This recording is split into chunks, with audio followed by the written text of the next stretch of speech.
Pernahkah kamu melihat batu nisan yang bisa bercerita? Di Aceh, ada bukti nyata kejayaan Islam yang mengagumkan.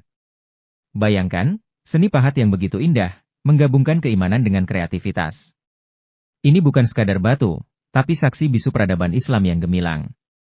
Leluhur Aceh bukan cuma tukang cerita, tapi pencipta sejarah. Mereka memadukan Islam dengan budaya lokal, menciptakan karya seni yang mendunia. Jangan biarkan warisan ini terlupakan. Mari kita belajar dari keagungan masa lalu untuk membangun masa depan yang lebih baik. Ingat, setiap ukiran di batu nisan ini menyimpan kisah perjuangan dan kejayaan. Jadi, kapan terakhir kali kamu mengapresiasi warisan budayamu?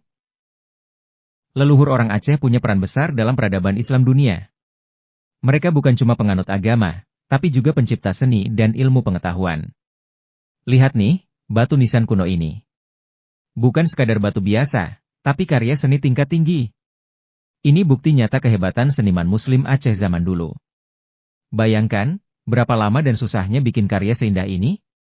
Nggak cuma batu nisan, tapi seluruh aspek kehidupan mereka pasti sama hebatnya. Jadi, kenapa kita harus ganti sejarah keren ini dengan dongeng nggak jelas? Yuk, belajar dari warisan leluhur dan jadikan inspirasi untuk berkarya di masa kini.